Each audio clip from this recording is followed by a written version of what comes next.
जय हिंद साथियों। जैसा कि आपको पता है कि हम लोग अध्याय 4 या इकाई 4 और एनसीईआरटी के मुताबिक, लेकिन अगर एनसीईआरटी से बाहर आते हैं तो चैप्टर नंबर 7 में है। और चैप्टर नंबर 7 का जो चैप्टर है वो है गतिमान आवेश और चुंबकीय क्षेत्र। इसका जो आज अपना टॉपिक था, एम्पियर के परपथी नियम के अनुप्रयोग में थे हम लोग। ये एम्पियर के परपथी नियम का अनुप्रयोग नंबर 2 है, जो कि है धारावाही टोरॉइड के कारण चुंबकीय क्षेत्र की तीव्रता। बिना देर किए हुए जल्दी से शुरू कर लेते हैं ताकि आपका टाइम बच जाए, क्योंकि बोर्ड एग्जाम नज़दीक आ रहे हैं। और अगर आप इस चैनल पे नए हैं तो चैनल को कृपया सब्सक्राइब जरूर कर लीजिए। अगर दोस्तों तक शेयर करना चाहें तो शेयर भी कर सकते हैं। मैं इसे स्टार्ट करता हूँ, आप देखिए ज़रा। ये डेरिवेशन अच्छा डेरिवेशन है और आपको इसे पढ़ना चाहिए मन लगा के। ये इसमें सबसे पहला काम ये है कि आपको जानना है कि टोरॉइड क्या होता है। ये टोरॉइड क्या होता है? तो अगर मैं आपसे कहूं कि एक चूड़ी ले लो, जैसे एक कड़ा होता है, आपने सभी ने देखा होगा, एक कड़ा ले लो। अगर उस कड़े पे आप एक वायर को ऐसे लिपेटते चले आओ और ऐसा हो कि उसको मैं निकाल लूं, वो जो ऐसे से बन के आती है ना, जो स्प्रिंग टाइप की, वो जो चीज बन के आएगी उसका नाम होगा टोरॉइड। समझ गए ना? टोरॉइड क्या होगी? अगर मान लो, एक बात समझो जरा, मैंने एक कड़े के रूप में ऐसे फोल्ड कर लिया मिट्टी को, ठीक है। अब इसके ऊपर मैंने ऐसे तार लिपेट लिए, ठीक। अब अगर मान लो ये जो चीज बन के आ गई ना, जो ऐसे लिपेट कर ऐसे बनाए हो, फिर तो इसका नाम होता है टोरॉइड। समझ गए? तो यहाँ पर मैं सबसे पहले बनाता हूँ टोरॉइड, क्योंकि हमें धारावाही टोरॉइड के कारण चुंबकीय क्षेत्र की तीव्रता ज्ञात करनी है। देखता हूँ, मैं यहाँ बनाता हूँ एक टोरॉइड। ये कुछ अच्छी ना बने तो आप बना सकते हैं, मैं केवल समझाने के अकॉर्डिंग ऐसे बना देता हूँ। और एक और,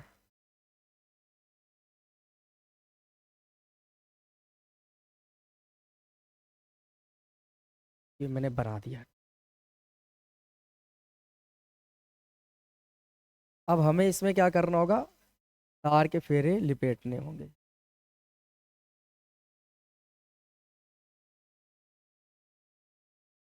यहाँ पर समझते चलेंगे कि ये आप मान के चलिए कि ये है एरो मैंने बनाई है, वो अभी मैं समझा दूंगा। अब ये ऐसे तार ऐसे आए हैं और ऐसे जाने के बाद फिर ऐसे पहुंचे हैं, ऐसे पहुंचे हैं, ऐसे, ऐसे, इस तरह से ये तार इसमें फोल्ड किए गए हैं।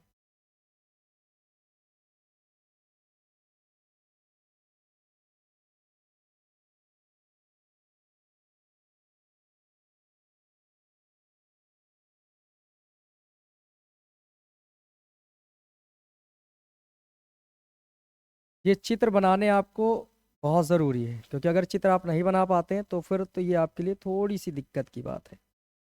फिर चित्र आपको बनाना आना चाहिए।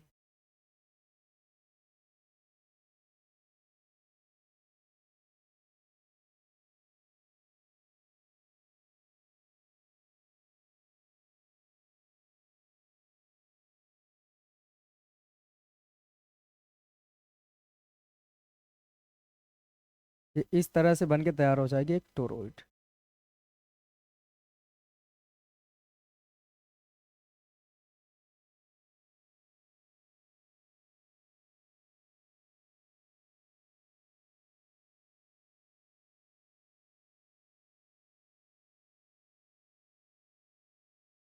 ये बन के तैयार हो गई टोरॉइड।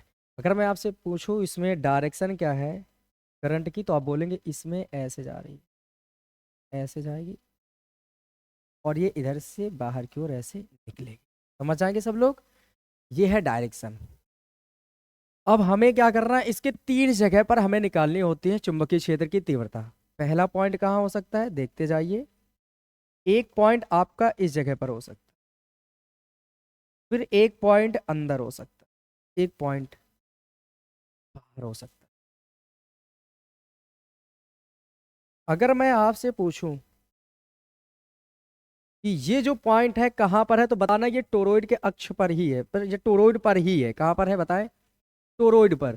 तो अगर मैं ऐसे करूंगा यहाँ से इसको, एक एम्पियर का परपथ, जो परपथ बनाते हैं एम्पियर परिपथ, जो बंद परिपथ होता है, क्या आपको याद है ना एम्पियर के परपथीय नियम में क्या आया था? बताइए एक बार। एम्पियर कहता है बंद परिपथ के सीमा के अनुदिश चुंबकीय क्षेत्र का रेखीय समाकलन पथ से घिरी नेट धारा का म्यू नॉट गुना होता है। तो बताओ, जब बंद पर पथ लेना है तो हम एक डॉट डॉट करके बना लेंगे कि नहीं बना लेंगे? तो ये बना लिया मैंने। अब ये बताओ, ये वाले जो ये जो डैश डैश बनाया है, ये टोरोइड पर ही है। कहाँ पर है बोलो? टोरोइड पर। अगर ये टोरोइड है ना, तो ये टोरोइड पर ही ये भी है, और टोरोइड पर ये बिंदु भी है।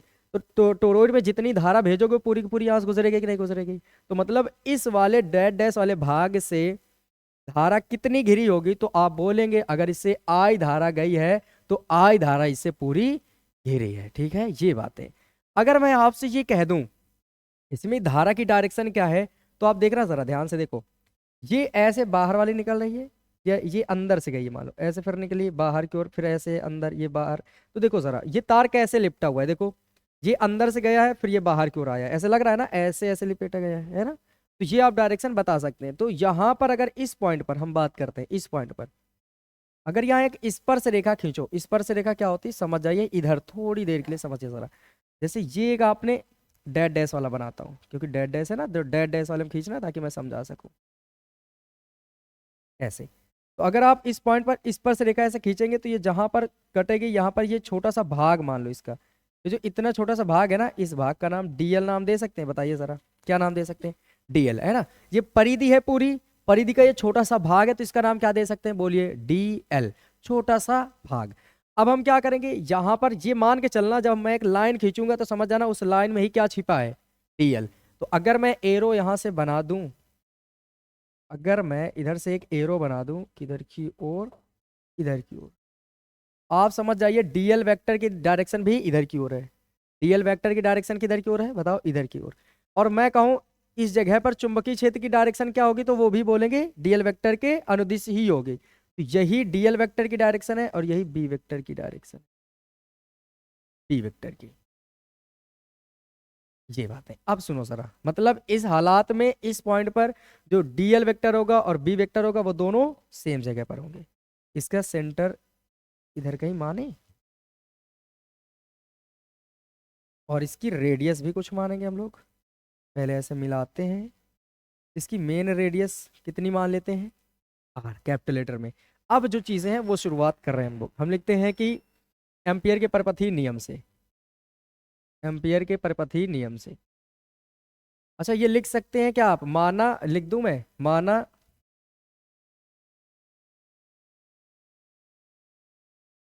माना एक, माना एक टोरॉइड,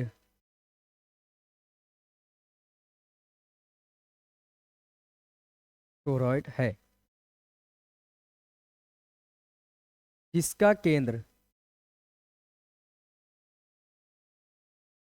केंद्र नाम दे दे ओ, केंद्र ओ, तथा त्रिज्या, बोलो त्रिज्या कितनी होगी? कैपिटल लेटर में आर है। इसमें आई धारा प्रवाहित हो रही, इसमें आई धारा प्रवाहित हो रही है। और वो किस तरह हो रही है? वो चित्र अनुसार हो रही है। ठीक है, इन सब बातों को आप समझते रहिएगा। और एक मैं नाम देना चाहता हूँ, इस पॉइंट का कुछ नाम दे दे। इस पॉइंट का नाम मैं पी दे रहा हूँ। ये जो पॉइंट है, इस पॉइंट का नाम क्या मैंने दिया? पी। समझ गए? ये पॉइंट पी। अब आगे बढ़ते हैं जरा। प्रवाहित हो रही है तब, बस इतना लिखने के बाद, और एक और चीज, तथा इसमें पैरों की संख्या, संख्या कैपिटल एन। ठीक है, ये लिख सकते हो।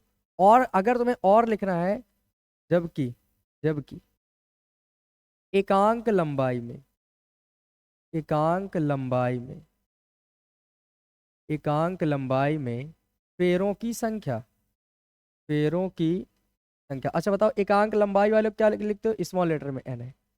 आ गई बात समझ में? अब जरा देखो, यहां से इतना लिखने के बाद हम लोग स्टार्ट करेंगे एम्पियर के परिपथीय नियम से, एम्पियर के परिपथीय नियम से, एम्पियर के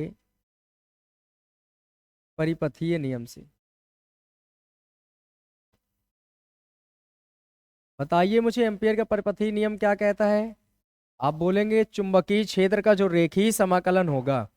बताओ बताओ एक बार, चुंबकीय क्षेत्र का जो रेखीय समाकलन होगा वो पथ से घिरी नेट धारा आई का कितना गुना होगा, जल्दी से बता दीजिए। म्यू नॉट है ना, म्यू नॉट गुना, तो आई का म्यू नॉट गुना बना दिया। अब यहां से आपको हल करते चलना है और डेरिवेशन तो आपके पास आ ही जाएगा। हम यहां से क्या लिखेंगे बताओ, इसको अगर तोड़ेंगे तो ये क्या बन के तैयार होगा, B D L cos theta, यही टूटेगा। अब इधर से आ जाए म्यू नॉट आई। अगर मैं पूछूं DL vector B vector same direction में, तो बोलेंगे हाँ है सेम डायरेक्शन में। तो बताओ जब सेम डायरेक्शन में होंगे तो थीटा की वैल्यू कितनी ली जाएगी, जल्दी से बताएं। 0 डिग्री, यहां पर रख लो P D L cos 0 degree, और इधर कितना आ जाएगा mu naught I. Cos zero अंश का मान कितना होता है, P D L cos zero का मान 1, इधर कितना आ जाएगा म्यू नॉट आई। अगर मैं आपसे कहूँ बी बाहर आ जाएगा तो बोलेंगे हाँ बाहर आ जाएगा, अंदर क्या रहेगा डी एल, उधर कितना रहेगा बोलते रहे म्यू नॉट आई। अब ये बताओ ये डीएल क्या है, ये संपूर्ण समाकलन का चिन्ह है कि नहीं। तो डीएल का मतलब ये हुआ संपूर्ण समाकलन का चिन्ह, इसका मतलब डीएल जो छोटी छोटी लंबाई ले रहे हो ना, इसकी पूरी लंबाई ले लो, इसकी पूरी लंबाई ले लो। तो ये डॉट डॉट जो बना इसी की पूरी लंबाई लेना है। और अगर इसकी पूरी लंबाई लेना चाहते हो तो क्या ये पूरा सर्कल नहीं बन रहा है, बताएं। सर्कल बन रहा है, और सर्कल की पूरी जो ऊपर की जो लंबाई होती है वो किसके बराबर होती है, बोलो उसकी परिधि के बराबर। और परिधि का फॉर्मूला क्या होता है बोलो, 2 पाई आर, सबको पता है ना। तो क्या मैं यहां से लिख दूं कि जो टी एल की वैल्यू है वो 2 पाई आर के बराबर आएगी, किसके बराबर आएगी बोलो। कैपिटल आर क्यों लिखा समझ गया, क्योंकि इसकी रेडियस मैंने कैपिटल आर मान ली है। तो यहां पर रखिए जरा, ये कहां पर जा रहे हैं बी, और इसकी वैल्यू कितनी आएगी बोलो 2 पाई आर, और इधर म्यू नॉट आई। अगर यहां से बी ये गुणे में इधर आएगा तो पट्टे में, तो यहां से बताएं बी बराबर mu naught I upon 2 pi R, ये बन के तैयार। एक चीज तो क्लियर होती है यहां से, उम्मीद है इतना तो समझ आ ही गया होगा, आ गया होगा। ये नहीं दिख रहा है क्या, अगर ना दिखेगा इसे तो मैं इधर लिख देता हूं एक बार।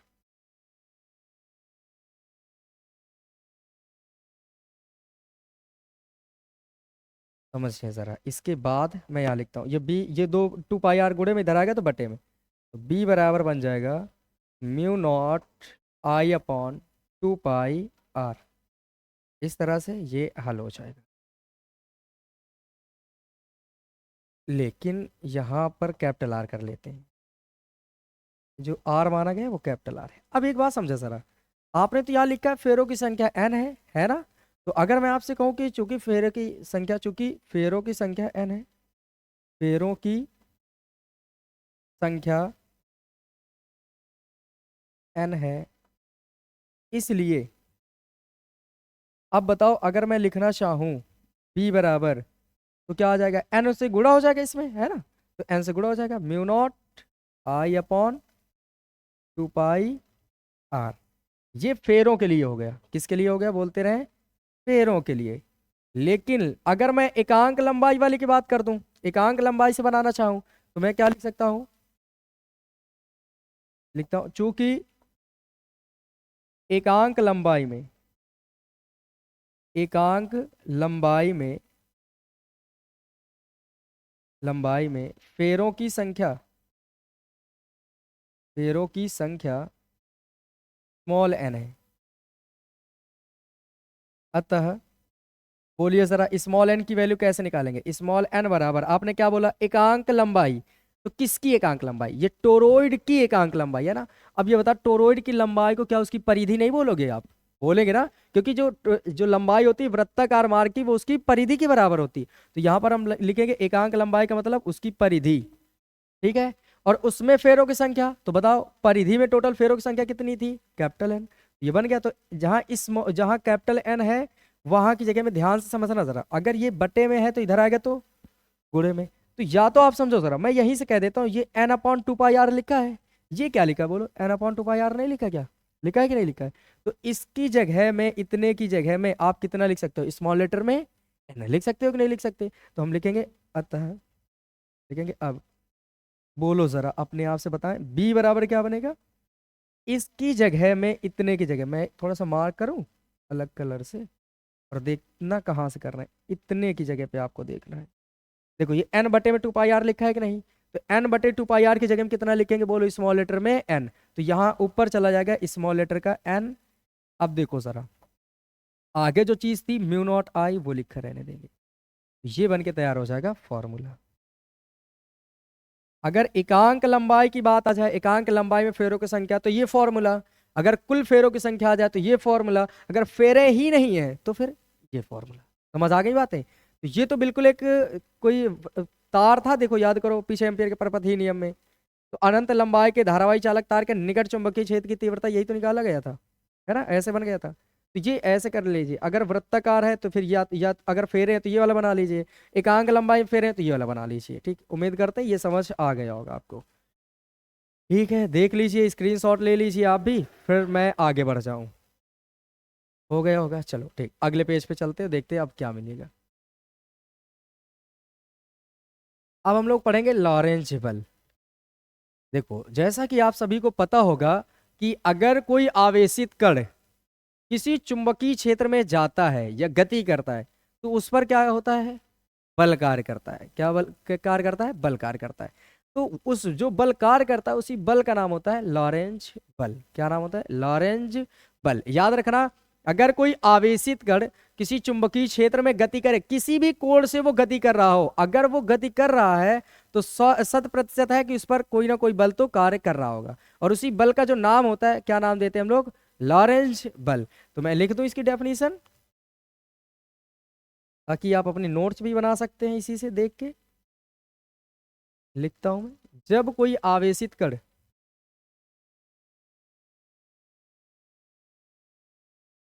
जब कोई आवेशित कण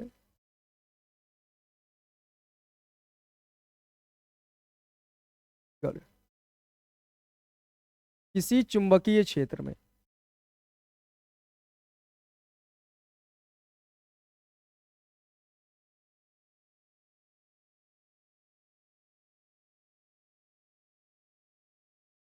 गति करता है,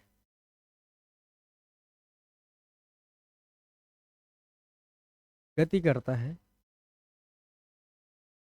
तो उस पर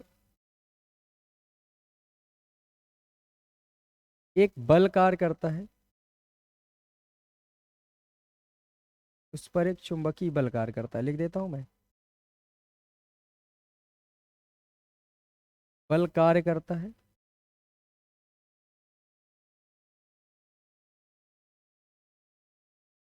जिसे लॉरेंज बल कहते हैं।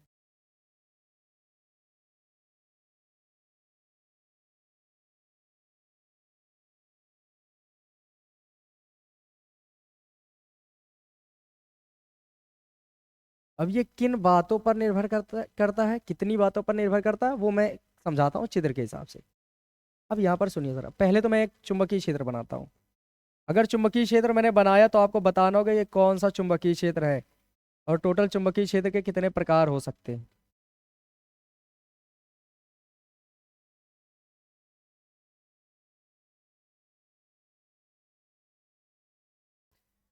ये चुंबकीय क्षेत्र का सिंबल है या नहीं, पहले तो ये बता दें। है। कौन सा चुंबकीय क्षेत्र होता है ये, तो बोलेंगे आंतरिक वाला, जो अंदर जाता है। मतलब दो चुंबकीय क्षेत्र हो सकते हैं, या तो बाहर वाला या तो अंदर वाला, तो ये है आंतरिक चुंबकीय क्षेत्र। चुंबकीय क्षेत्र दो तरह के होते हैं, मैं लिख देता हूं इधर। चुंबकीय क्षेत्र दो तरह के, एक आंतरिक और एक बाह्य। आंतरिक के लिए सिंबल क्रॉस, बाह्य के लिए डॉट। दो सिंबल होते हैं। जब आंतरिक चुंबकीय क्षेत्र होगी वो क्रॉस से डिनोट किया जाएगा, बाह्य वाले को डॉट से। अब अगर मान लो कि यहाँ पर कोई एक आवेशित कण है, मैं समझता हूँ कि ये इसकी ये अक्ष है, ये मान लो कोई ये एक्स अक्ष है, ऐसे ऐसे कुछ भी। अब मान लो कि एक कोई आवेशित कण है जो ऐसे गति कर रहा है, कुछ एंगल बनाते हुए, मान लो कि वो कुछ ऐसे है, ये मेन डायरेक्शन हो गई, ये ऐसे वो आ रहा है, ठीक है। तो अगर मान लो ये इतना एंगल बन रहा है थीटा, और यहाँ से कोई आवेशित कण आ रहा है, ये कोई एक कण है जिसका आवेश अपने पास क्यू है और v वेग से गतिमान है, ठीक है। कितने एंगल से जा रहा है, थीटा एंगल से। अब जब इसमें प्रवेश करता है तो जो इस पर लगने वाला बल है उसका नाम क्या होता है, लॉरेंज बल। और वो किन किन बातों पर निर्भर करता है, तो आप समझिए, जो लॉरेंज बल F होगा वो सबसे पहले तो इसके आवेश पर निर्भर करेगा। किस पर निर्भर करेगा बताओ, आवेश पर। जितना आवेश ज्यादा होगा उतना चुंबकीय बल का मान ज्यादा होगा। अगर मैं बात करता हूँ दूसरी बात, तो इसके वेलोसिटी पर निर्भर करेगा, वेग पर, कितना वेग है इसका उस पर। ठीक है, फिर अगर मैं बात करता हूँ और किस पर निर्भर करेगा, तो इस चुंबकीय क्षेत्र पर, चुंबकीय क्षेत्र कितना है वहां पर। ठीक है, फिर एक और चीज, ये जो एंगल से आ रहा है ना, जिस एंगल से, तो इसकी ज्या के अनुक्रमानुपाती होता है साइन थीटा।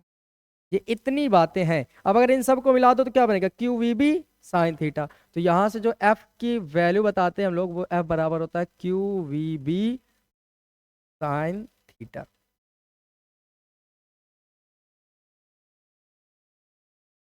ये लो, ये इतनी बातों पर निर्भर करता है, चार चीजों पर।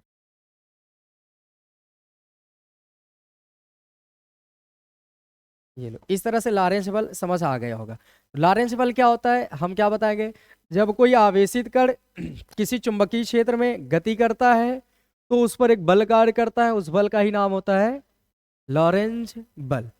उम्मीद है समझ आ गया होगा, स्क्रीनशॉट ले सकते हैं आप। फिर नेक्स्ट जो स्लाइड होगी उसमें हम अब अच्छा एक बात समझिए जरा, ये चुंबकीय क्षेत्र, अगर ये चुंबकीय बल है तो बल हमेशा तो सदिश राशि होती है। तो अगर इसका सदिश रूप लिखना चाहें आप, सदिश रूप, तो सदिश रूप आप लिख सकते हैं, जो एफ वेक्टर आएगा वो क्यू हटाओ और V vector cross B vector के बराबर होता है। ये लो, इस तरह से आप ये भी समझ जाएंगे कि इसका सदिश रूप क्या होता है। अब मैं अगर आपसे ये पूछ लूं कि बताओ ये जो थीटा है किसके बीच का कोण है, तो आप बताएंगे चुंबकीय क्षेत्र और उसके वेग की डायरेक्शन के बीच का एंगल है।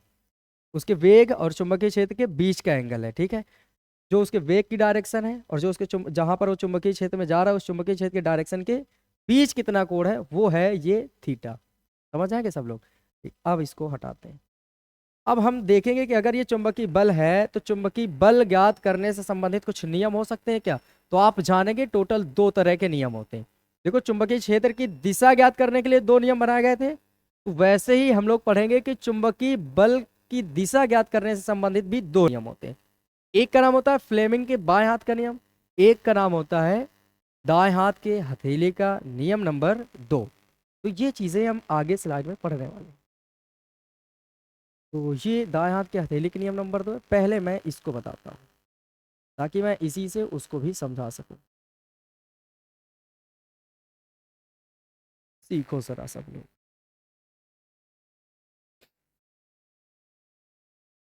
हाँ, पहले तो सुनिए जरा, ये है फ्लेमिंग के बाएं हाथ का नियम। ये ऊपर लिखा है ना, आवेशित कण पर कार्य करने वाले चुंबकीय बल की दिशा से संबंधित नियम।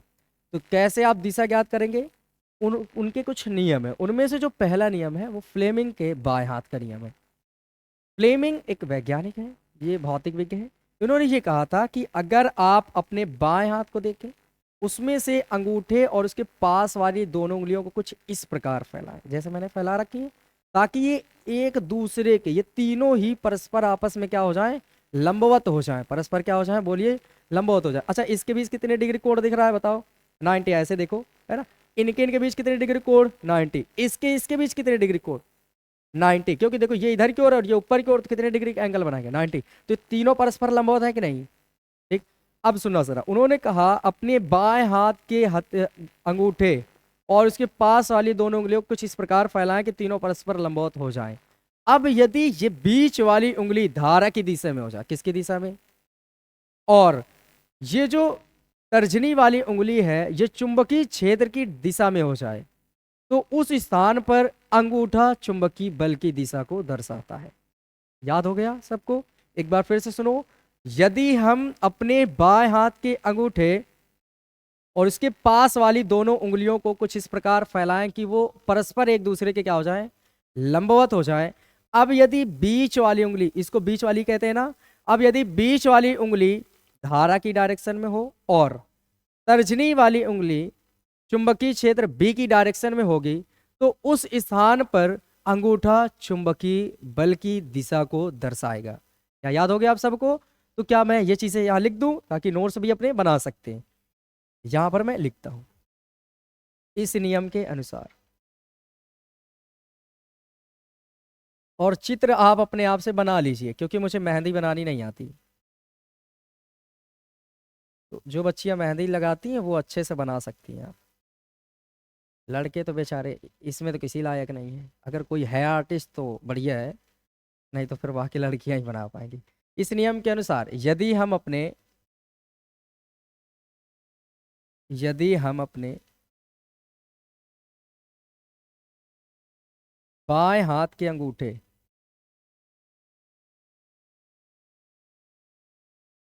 के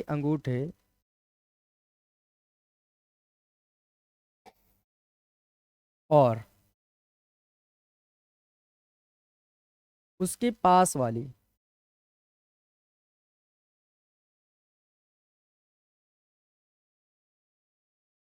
दोनों उंगलियों को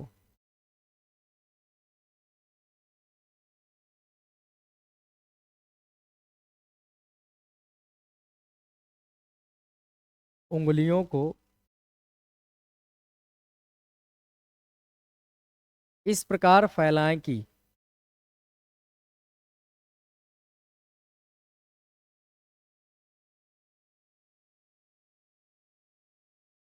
वे परस्पर एक दूसरे के लंबवत हों।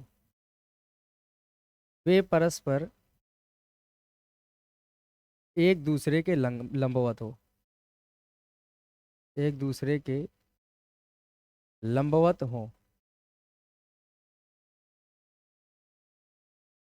अब यदि अब यदि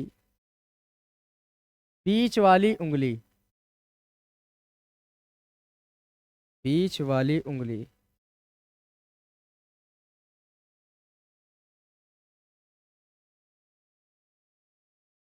धारा की दिशा में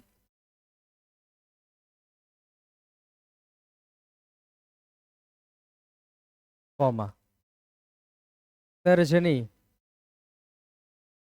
समझ जाएंगे तर्जनी का मतलब ये वाली उंगली होती है तर्जनी, अंगूठे के जस्ट बगल वाली तर्जनी चुंबकीय क्षेत्र की दिशा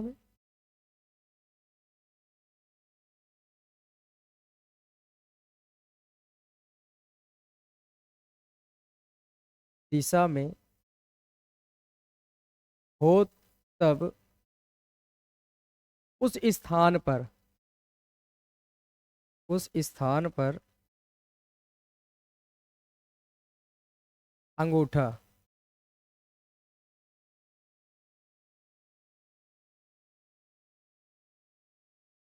चुंबकीय बल की दिशा को दर्शाता है।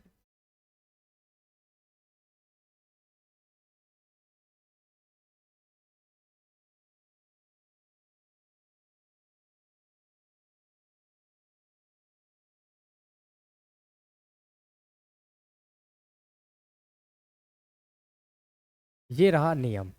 ठीक है, अब सबको याद हो गया होगा ना? एक बार उंगलियां अपनी ध्यान से फिर से देख लें। ये इसको कहते हैं बीच वाली उंगली, इसको कहते हैं तर्जनी, इसको कहते हैं अंगूठा। अगर ये तीन है तो कोई गलती से इसको बीच वाली ना समझ लेना कि तीन में बीच यही तो है। जो बीच वाली है रियल में वही बीच वाली कही गई है। ये बीच वाली, ये तर्जनी, ये अंगूठा। ये धारा की दिशा में, ये चुंबकीय क्षेत्र की दिशा में, ये बल की दिशा को दर्शाएगा। IBF, IBF ऐसे याद रखें। ठीक है, ये सारी चीजें ऐसे ये लिख दिया मैंने। उम्मीद है कि सबको समझ आ गया होगा। अब इससे संबंधित एक और नियम है, उस नियम को भी पढ़ लो। इसको सेव करिए। अच्छा, अब पढ़ेंगे हम लोग दाएं हाथ के हथेली का नियम नंबर 2। क्योंकि दाएं हाथ के हथेली का नियम नंबर 1 किसको बताता है बताएं?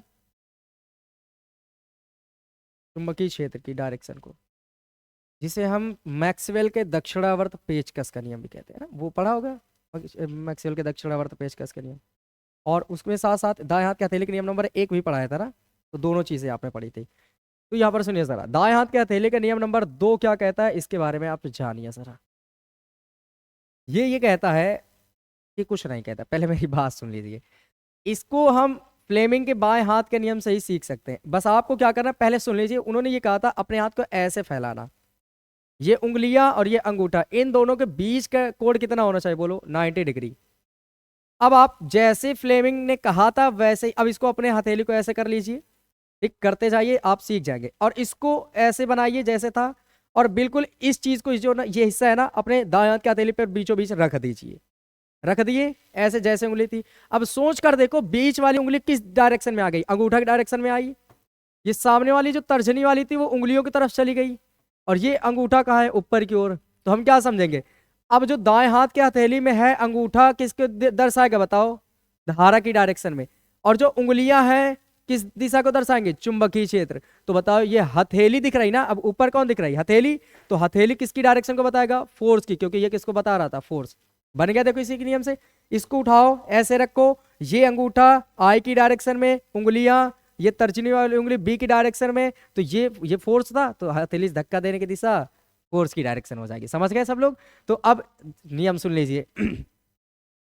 दाएं हाथ के हथेली के नियम नंबर 2 कहता है, यदि हम अपने दाएं हाथ की उंगलियों और अंगूठे को कुछ इस प्रकार फैलाएं कि उनके बीच 90 अंश का कोण बने।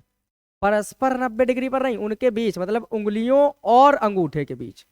हर उंगली ऐसे वैसे तोड़ के नहीं कर रही, इनको ऐसे और इसको ऐसे, ताकि बस ये उंगलियां और ये 90 डिग्री पर हो, ठीक है।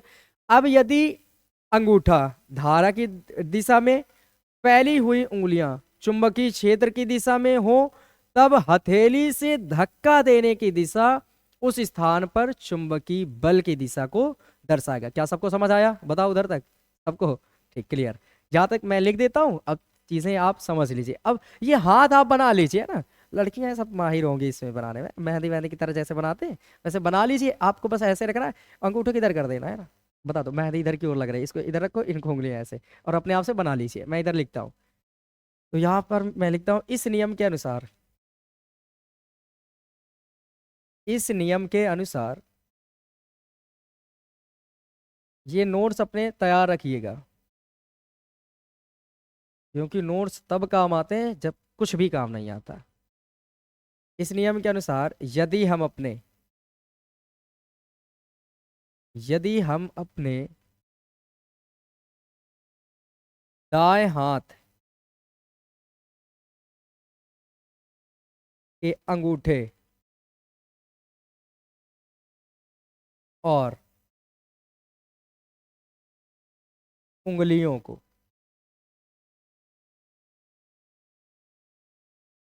इस प्रकार फैलाएं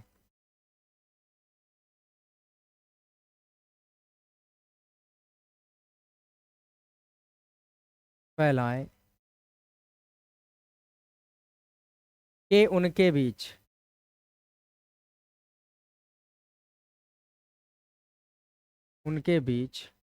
90 डिग्री का कोण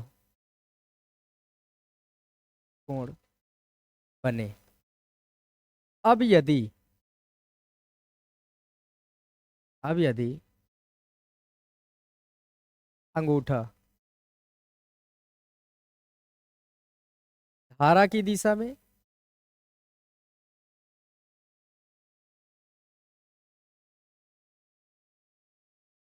कॉमा, फैली हुई उंगलियां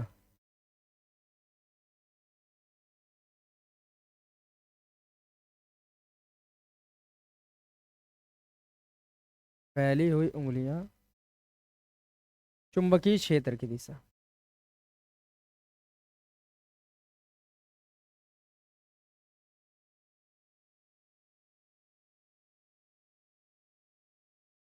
चुंबकीय क्षेत्र की दिशा में हो, तब उस स्थान पर हथेली से धक्का देने की दिशा, तब उस स्थान पर हथेली से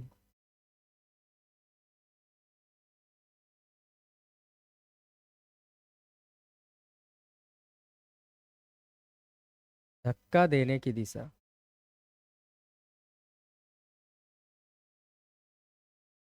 चुंबकीय बल की दिशा होती है।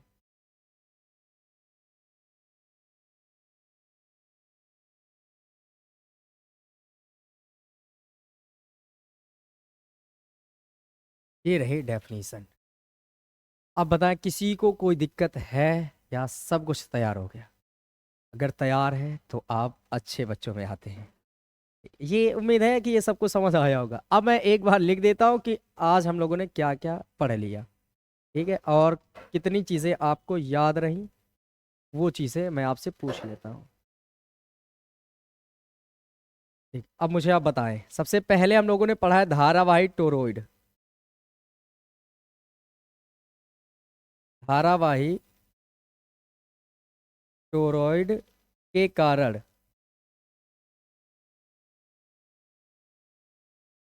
चुंबकीय क्षेत्र। यहाँ पर एक और बात चलो याद आ गई, मैं बता भी देता हूँ, क्योंकि अभी धारावाही टोरॉइड के बाहर और अंदर नहीं बताया था ना, वहाँ यहाँ पर मैं बता भी देता हूँ, ठीक, वहीं पर ऐड कर लीजिएगा, ठीक है, इतना तो आप कर ही सकते हैं।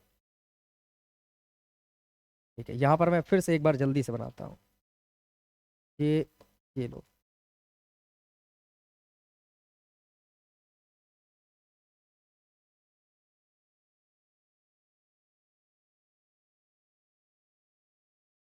बस आपको केवल मैं समझाने के लिए बना दूंगा, बाकी कुछ ज़रूरत नहीं है खास इसकी। ये ऐसे ये लो।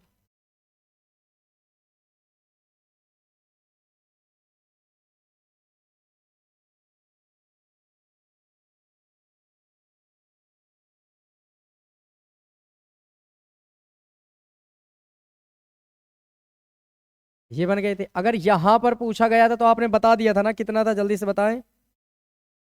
इस जगह पर हम लोगों ने निकाल लिया था, इस पॉइंट पर हम लोगों ने निकाल लिया था।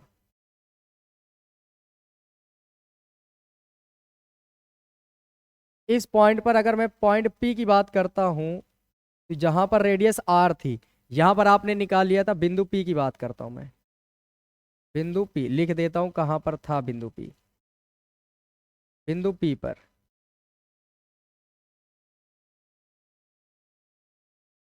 अगर मैं बात करता हूं बिंदु पी की, ये पॉइंट था बिंदु पी, और इस पॉइंट पर आपने जो चुंबकीय क्षेत्र निकाला था, बताओ बी बराबर कितना आया था? म्यू नॉट एन आई के बराबर। याद आ गया सबको? यही तो था, बी बराबर म्यू नॉट एन आई।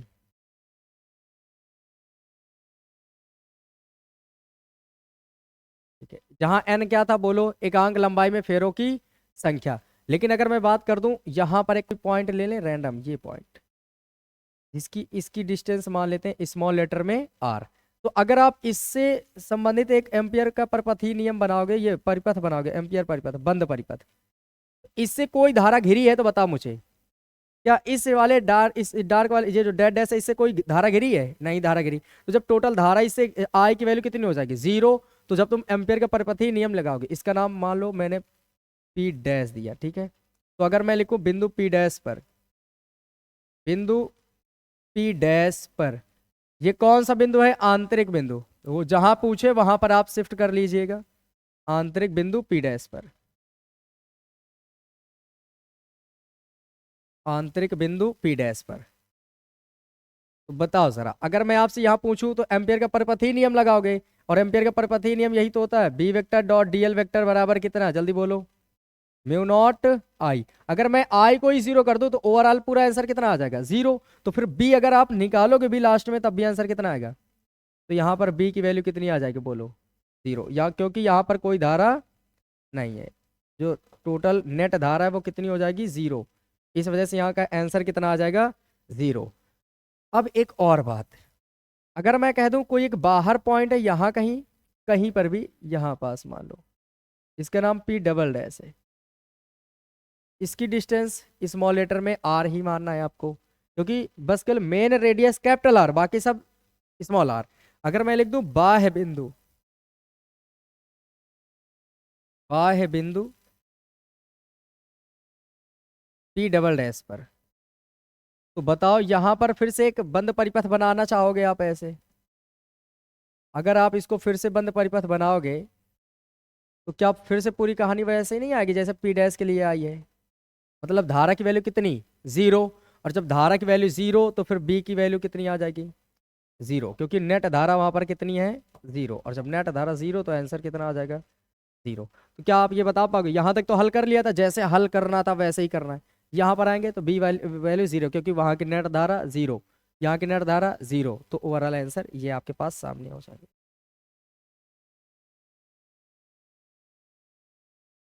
ठीक है, क्या ये समझ आ गया? फिर इसके बाद हम लोगों ने क्या पढ़ा था, जरा एक बार और देख लेते हैं आगे क्या क्या पढ़ना था हमें।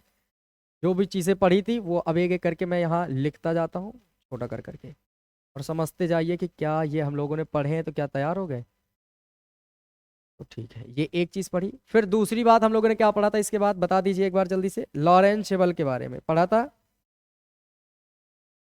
लॉरेंज बल। ठीक है, उम्मीद है ये तैयार हो गया होगा। लॉरेंज बल क्या होता था, जल्दी से बता दीजिए। जब कोई आवेशित कण चुंबकीय क्षेत्र में गति करे तो उसमें जितना बल, जो बल लगता है उसी का नाम होता है लॉरेंज बल। फिर आज और क्या पढ़ लिया हम लोगों ने, बल की दिशा ज्ञात करने संबंधी नियम, दिशा ज्ञात करने संबंधी नियम। कितने नियम पढ़े हम लोगों ने टोटल? 2 नियम पढ़े। इन 2 नियमों में से एक नियम तो था अपने पास फ्लेमिंग के बाएं हाथ का नियम, ये बाएं हाथ का नियम।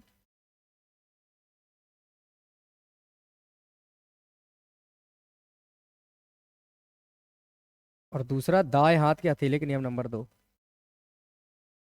कि हथेली का नियम नंबर 2। क्वेश्चन आता है ऐसे, कई बार आया है ये, आप वन लाइनर इसको याद रख लीजिए। ऐसे आता है कि बताइए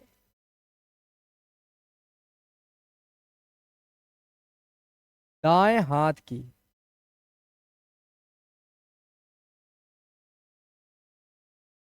हथेली का कौन सा नियम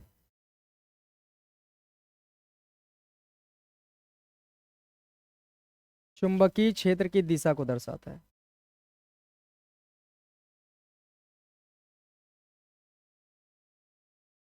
ये वन लाइनर क्वेश्चन बनता है, तो आपका आंसर होगा कौन सा, जल्दी से बताइए। नियम नंबर 1। तो आप बताइए दाएं हाथ के हथेली का नियम नंबर 1। अगर यहीं पर आता है कि कौन सा नियम चुंबकीय बल की डायरेक्शन को बताता है, तो दाएं हाथ की हथेली का नियम नंबर 2। ठीक है, जब वो कहे कि दाएं हाथ की हथेली का कौन सा नियम बताता है, ठीक है, अगर वो ये कह दे कि जो चुंबकीय बल की डायरेक्शन है वो कितने नियम दिए गए हैं, तो यहाँ पर तुम्हें 2 नियम बताए गए हैं। एक कौन सा, फ्लेमिंग के बाएं हाथ का नियम, दूसरा दाएं हाथ की हथेली के नियम नंबर 2। तो इस तरह से ये आज जितना पढ़ाया गया है, उम्मीद है कि ये सारी चीज़ें आपको समझ आ गई होंगी। फिर इसके बाद हम लोग मिलेंगे एक बेहतरीन टॉपिक के साथ, वो मोस्ट इंपॉर्टेंट है, तो उसे पढ़ना ना भूलिए, क्योंकि वो बहुत बार आया है कि अगर कोई आवेशित कण, देखो लॉरेंज बल है तो वो बल से संबंधित ही है, कि अगर कोई आवेशित कण किसी चुंबकीय क्षेत्र में गति करता है, एक समान चुंबकीय क्षेत्र में गति करता है, तो वो समांतर अगर गति करे, लंबवत गति करे, तिरछा गति करे, तो उनके पथ क्या होंगे। और अगर एक में आता है कि जब वो लंबवत गति करता है तो वृत्ताकार पथ होता है, तो जब वो वृत्ताकार पथ में गति करता है तो उसकी रेडियस कितनी होती है, ये पूछने के लिए कई बार आया है। आप उसमें देखें अपने अनसॉल्व में, तो उसमें लिखा होगा, कहीं ना कहीं क्वेश्चन पेपर में मिले होंगे। तो ये अगला वाला जो है उसको ध्यान से पढ़िए, क्योंकि ये इससे भी ज्यादा वो इंपॉर्टेंट है। थैंक यू सो मच, फिर मिलते हैं अगले वीडियो में।